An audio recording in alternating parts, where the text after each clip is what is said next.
नमस्कार दोस्तांनो, कसे आहात? मी पण एकदम छान. ओके, चला. लास्ट सेशनमध्ये आपण त्या ठिकाणी एक संरक्षण क्षेत्राविषयी माहिती बघितली, संरक्षण क्षेत्रातल्या एका घडामोडीविषयी माहिती बघितली. त्याचप्रमाणे अजून एक त्या ठिकाणी एक घडामोड अशी आहे, संरक्षण क्षेत्रातलीच आहे, की त्या ठिकाणी ही जी घडामोड झाली ही सुद्धा एक महत्त्वाची आहे.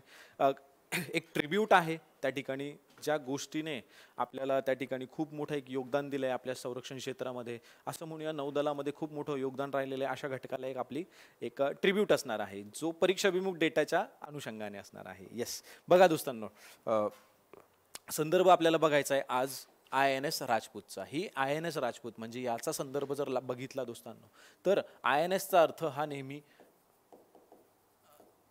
इंडियन नेव्ही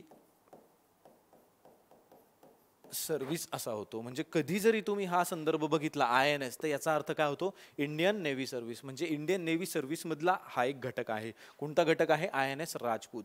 आता INS राजपूत ही काय दोस्तांनो, तर ही एक विनाशिका आहे. ओके, एक जहाज आहे, विनाशिका आहे, लढाऊ जहाज म्हटलं जातं त्याला. आता ही जी INS राजपूत जे आहे दोस्तांनो, ही 28 जून रोजी त्या ठिकाणी निवृत्त झाली आहे. आणि जो तब्बल 41 वर्ष ह्या INS राजपूतने त्या ठिकाणी भारतीय नौदलामध्ये सेवा दिलेली आहे दोस्तांनो. ओके, तर अशा ह्या घडामोडीला किंवा ह्या घटकाला त्या ठिकाणी एक मानवंदना म्हणून, एक ट्रिब्यूट म्हणून आपण त्याचा अभ्यास करणार आहोत. ओके, चला. तत्पूर्वी त्या ठिकाणी आपल्या रिलायबल संस्थेअंतर्गत आपण ज्या ज्या सेवा देतो दोस्तांनो, तर त्या सेवांचा एक आढावा घेऊया. तर या ठिकाणी आपण राज्यसेवेच्या बॅचेस, त्यामध्ये पूर्व, मुख्य व मुलाखत आणि त्यासोबतच PSI STI असिस्टंट, म्हणजे ज्याला ASO असं म्हटलं जातं, असिस्टंट सेक्शन ऑफिसर असं म्हटलं जातं, तर त्याचं सुद्धा पूर्व, मुख्य व मुलाखतीचा संदर्भ ह्या बॅचेस ज्या आहेत दोस्तांनो, ह्या आपण सुरू केलेल्या आहेत. आणि पॅरलली ह्या सगळ्यांच्या संदर्भात एक आपण ऑनलाईन बॅच सुद्धा सुरू केलेली आहे. ओके, तर ही ऑनलाईन बॅच, ह्या ऑनलाईन बॅचमध्ये ह्या दोन्ही सेवा तुम्हाला प्राप्त होऊ शकतात. तुम्ही असताल किंवा महाराष्ट्रामध्ये अशी कुठलीही एखादी विद्यार्थी मित्र असेल, कॅन्डिडेट असेल, जो इच्छुक असेल, पण ज्याला या औरंगाबाद सारख्या ठिकाणी येऊन प्रॅक्टिकली त्याला, फिजिकली त्याला क्लास करता येऊ नाही शकत, तर अशा काही विद्यार्थ्यांसाठी त्यांच्या आग्रहास्तव आपण ह्या ऑनलाईन बॅचेस सुरू करण्यात केलेल्या आहेत. ओके, आणि ह्या काही कोर्सेसचा संदर्भ आहे दोस्तांनो, तुम्ही बघू शकता. हेही आपण त्या ठिकाणी ही सर्व्हिस देत असतो. रिलायबल अंतर्गत आपली स्कूलसुद्धा आहे, याच्याबद्दलही आपण बोलूया. प्लस ह्या काही सेवा आहेत ज्या आपण देत असतो. बघा दोस्तांनो, आता रिलायबल अंतर्गत त्या ठिकाणी आपण एक रजिस्टर्ड स्कूलसुद्धा सुरू केलेली, एक शाळा सुरू केलेली आहे, जिचा मेन उद्देश काय, तर प्रशासकीय अधिकारी घडवणारी देशातील ही एक पहिली शाळा व निवासी गुरुकुल आहे. म्हणजे इथे हे गुरुकुल आहे दोस्तांनो. आज तुम्ही आणि मी या प्रवासामध्ये ॲज अ विद्यार्थी म्हणून आहोत, किंवा तयारीला ज्यावेळेपासून आपण लागतो किंवा लागलोय, तर मे बी ग्रॅज्युएशनमध्ये लागलो असेल किंवा ग्रॅज्युएशन नंतर लागलो असेल. पण इथे जो व्यक्ती, ज्या पालकांना असं वाटत असेल कदाचित की बाबा माझ्या पाल्याने भविष्यामध्ये प्रशासकीय अधिकारी व्हावं, तर त्या संदर्भात आपण त्या विद्यार्थ्याला, शालेय विद्यार्थ्याला त्याच्या शालेय कालापासूनच त्या ठिकाणी अधिकारी होण्याची ट्रेनिंग देतो, किंवा तो सिलेबस, त्याचा बेस त्या दृष्टिकोनातून आपण पक्का करायचा प्रयत्न करतो. Okay, yes. तर या ठिकाणी ही जी एक संस्था आहे, ही एक शाखा आहे रिलायबलची, जी अशा प्रकारे ती सेवा देत असते. प्लस आपल्याकडे अजून 2 प्रोजेक्ट्स चालतात दोस्तांनो, ज्याला निवासी प्रकल्प असं म्हणतात. तर त्या ठिकाणी जे विद्यार्थी असतात, तर ह्या विद्यार्थ्यांची संख्या आहे, लिमिटेड संख्या आहे. त्याच्यामध्ये 30 मुलं, 30 मुली, इथे 72 आहे. त्याचप्रमाणे त्याचं कॅटेगरायझेशन करण्यात आलेलं आहे. तर या ठिकाणी आपण फक्त एवढ्या जणांना, म्हणजे इथे एंट्रन्स वगैरे घेतली जाते, हाही संदर्भ आहे. इथे आपण विद्यार्थ्यांचे जे काही त्यांना ॲज अ गुरुकुलच आहे ते, त्याच्यामध्ये आपण त्यांना विद्यार्थी प्रशासकीय अधिकारी होण्यासाठी त्यांचे जे बेस असतात त्याच्यावरती 24 तास त्यांना आपण काम करायला लावतो. अभ्यासक्रम असेल तिथे सेपरेट, त्या ठिकाणी काही टार्गेट्स दिले जातात, होमवर्क्स दिले जातात. आदरणीय धनंजय आकाश सर हे सातत्याने त्या ठिकाणी 24 तास त्या ठिकाणी कनेक्टेड असतात. ओके, चलो. आपण बघू शकता ही वर्ल्ड क्लास 72ची बिल्डिंग आहे. ओके, चलो पुढे. अजून काही वैशिष्ट्य आहे जे तुम्ही वाचू शकता दोस्तांनो. आपल्या रिलायबल च्या टायटल खाली आपण काही सेवा देतो, याचे आपण काही, चला नेक्स्ट बघा, आपल्या टॉपिककडे येऊया. टॉपिक काय सांगतोय? INS राजपूत हा टॉपिक सांगतोय. INS राजपूत ही आता रिटायर्ड झाली आहे. ओके. आणि ह्या आय एन एस राजपूतने जवळपास किती वर्ष सेवा दिली? 41 वर्ष सेवा दिली. त्याचा पूर्व इतिहास, ती कुठे तयार झाली, मॉडिफिकेशन झालं का, काही इतिहास आहे का त्याच्या मागे, कोणत्या कोणत्या प्रकरणामध्ये हे आय एन एस राजपूत सक्रिय सहभाग होता, तो नोंदवलेला होता, याचा सुद्धा आपण एक छोटासा आढावा घेणार आहोत. ओके. याचा जो आढावा असणार आहे दोस्तांनो, हा परीक्षाभिमुख आढावा असणार आहे. क्लियर? चलो आगे देखेंगे.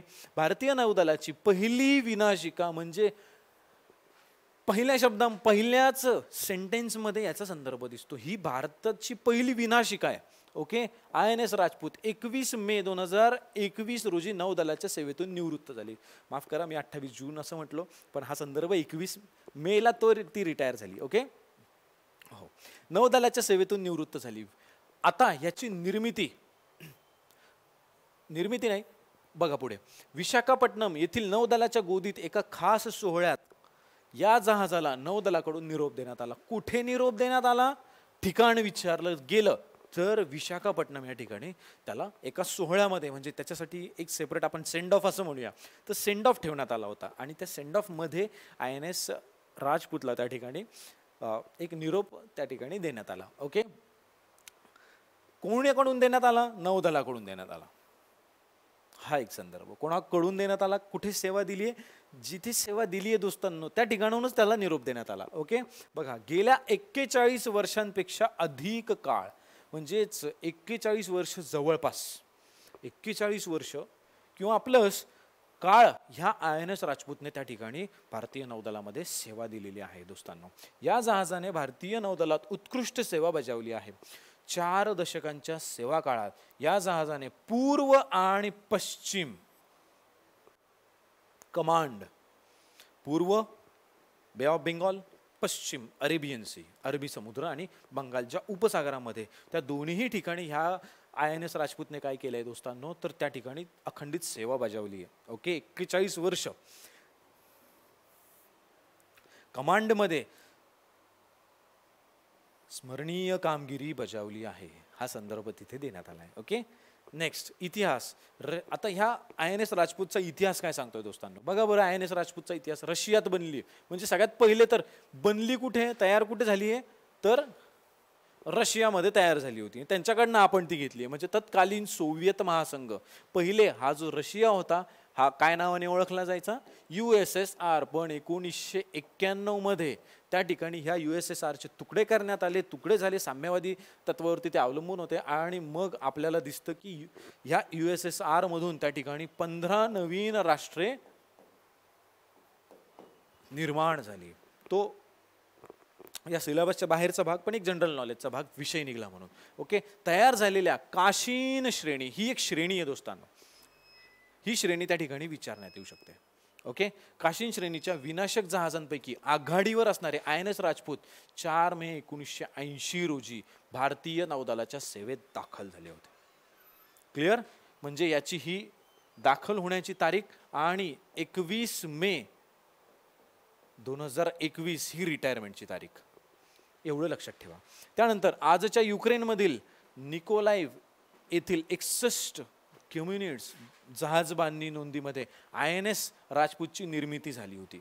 या जहाजाचे मूळ रशियन नाव नादेजनी असे असून त्याचा अर्थ आशा, आशा म्हणजेच होप असा होतो. क्लिअर? राज करेगा राजपूत ह्या तत्वावरती, ह्या तत्वाला प्रमाण मानून, म्हणजे राजपूत राज्य करेल ह्या तत्वाला प्रमाण मानून ह्या ब्रीदवाक्यासह ह्या जहाजाचं नाव ज्या वेळेला ह्या भारतामध्ये ही जी सामील झाली, नौदलामध्ये सामील झाली भारतीय, तर त्याचं नाव काय ठेवलं मग? आय एन एस राजपूत असं त्याचं नाव ठेवलं. त्यामध्ये श्रीलंकेच्या किनारपट्टीजवळील सागरी भागात भारतीय शांती सेनेला मदत करण्यासाठी केलेल्या ऑपरेशन अमन असेल, मालदीव किनाऱ्याजवळ ओलीज धरलेल्या सुटकेसाठी केलेले ऑपरेशन कॅक्टस आणि लक्षद्वीप जवळील समुद्री भागात केलेले ऑपरेशन क्रोज नेस्ट. ओके. या मोहिमांचा समावेश आहे. त्याखेरीज अनेक द्विपक्षीय आणि आंतरराष्ट्रीय युद्ध सरावांमध्ये या जहाजाने सक्रिय सहभाग नोंदवला आहे दोस्तांनो. हे 3 संदर्भ लक्षात ठेवा. ऑपरेशन अमन, ऑपरेशन कॅक्टस आणि operation crow's nest. Crow's nest, कावळ्याचे घरटे. ओके, चलो नेक्स्ट बघा भारतीय नौदलाविषयी. भारतीय नौदलाचा आपण एक संदर्भ घेऊया दोस्तांनो. भारताचा अभिमान वाटतो सांगायला, आपण मराठी लोक आहोत, महाराष्ट्रात जन्मलेले आहोत. Who is the father of Indian navy जर असा संदर्भ आला तर नेहमी सगळ्यात आघाडीवरती नाव कोणाचं असतं? ते छत्रपती शिवाजी महाराजांचं असतं. ओके, त्यांना वंदन करून पुढे बघूया. भारतीय नौदल ही भारतीय सशस्त्र दलाची सागरी शाखा आहे. करेक्ट आहे. आणि भारताचे राष्ट्रपती हे कोण असतात? तर कमांडर इन चीफ असतात, प्रमुख असतात. भारतीय महासागर क्षेत्रात संतुलन आणि सुरक्षा राखण्याचे काम नौदलाचं असतं. एक्झॅक्टली, छत्रपती शिवाजी महाराजांचा संदर्भ त्या ठिकाणी दिलाय दोस्तांनो. ओके, ह्या नौदलाचे, आपल्या नौदलाचे घोषवाक्य काय? तर शमनो वरून संस्कृत शब्द आहे. याचं घोषवाक्य आहे 1612 मध्ये साली ईस्ट इंडिया कंपनीने जहाजांच्या रक्षणासाठी मरीन शाखा उभारली होती. येस. आणि त्यानंतर 1934 साली ब्रिटिशांनी रॉयल इंडियन नेव्ही या दलाची स्थापना केली. 1950 साली या दलाला वर्तमान नाव प्राप्त झाले, भारतीय नौदल असं नाव प्राप्त झालं. आणि ही काही माहिती दिली आहे दोस्तांनो त्याबद्दल. ओके, चला, व्यवस्थित वाटलं. INS राजपूतला आपल्या सगळ्यांकडनं एक मानवंदना, एक ट्रिब्यूट. आणि ह्या ट्रिब्यूटसह परत एकदा दोस्तांनो आपण भेटूया पुढच्या सेशनमध्ये असाच एक चांगलासा टॉपिक घेऊन. ओके, तत्पूर्वी तुम्हाला माहिती आहे काय करायचं आहे? तर तुम्हाला चॅनल सबस्क्राईब करायचं आहे. या संदर्भातले जे नोट्स असतील दोस्तांनो हे मी आपल्या आपलं रिलायबलचं जे टेलिग्राम चॅनल आहे, रिलायबल SPK नावाचं, त्याच्यावरती मी ते अपलोड करेल. प्लस तुम्हाला या व्हिडिओला लाईक करायचं आहे. तुमचे जे काही सजेशन्स असतील त्याच्यावरती टाका, कमेंट करा. आवडला असेल व्हिडिओ तसं कळवा, काही सजेशन असतील ते सांगा आणि शेअर करत चला. ओके, चला, thank you so much. God bless you.